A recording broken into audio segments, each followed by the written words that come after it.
Welcome back for another Polygon Matic price prediction analysis video,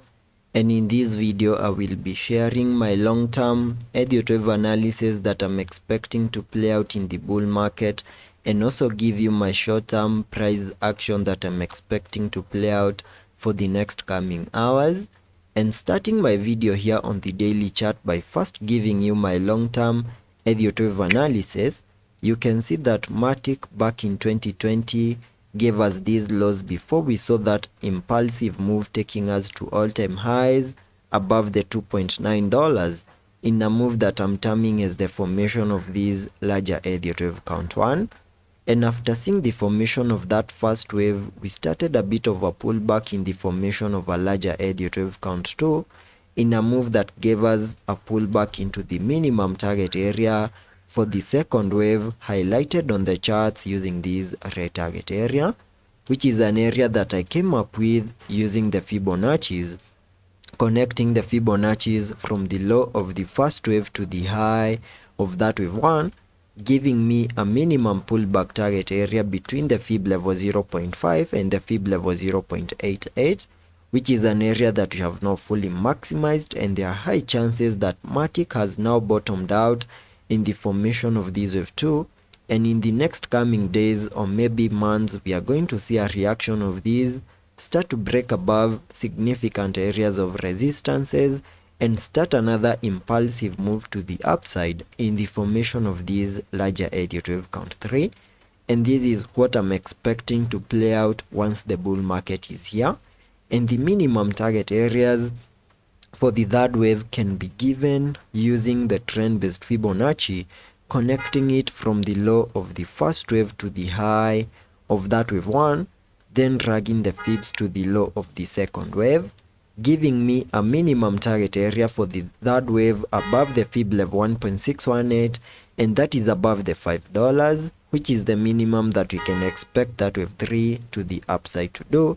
Then expect a bit of a pullback in the formation of this wave 4, then continue seeing even higher prices in the formation of that wave 5 to the upper side. And that is what I'm watching out for here on the Matic chart on the long term. And jumping to the 4-hour chart to now zoom in and also give you the short-term price action to expect for the next coming hours.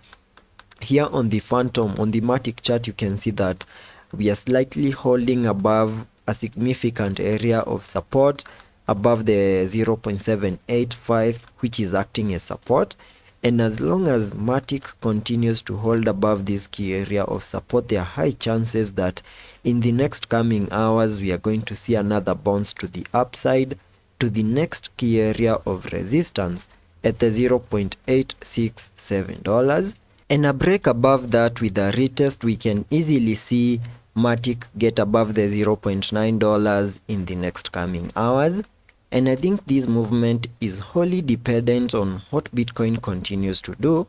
And if we see a deeper pullback on the BTC chart, there are also high chances that at some point Matic is going to lose our significant area of support on the 0.785, flipping it back into resistance. And in case such a movement plays out and maybe we even get a retest, then I will be watching out for a deeper pullback to the next key area of support on the 0.72. And as long as 0.72 continues to hold, we can still expect another bounce back into resistance. And in case we get an even more deeper pullback, maybe at some point in a movement that at some point can lose the 0.6814, then that will be suggesting a more bearish scenario here on the Polygon Matic chart. So that is all I'm watching out for here on the Polygon Matic chart on the short term and also on the long term. And I hope that video was of much help to you, and I hope to catch you in the next one.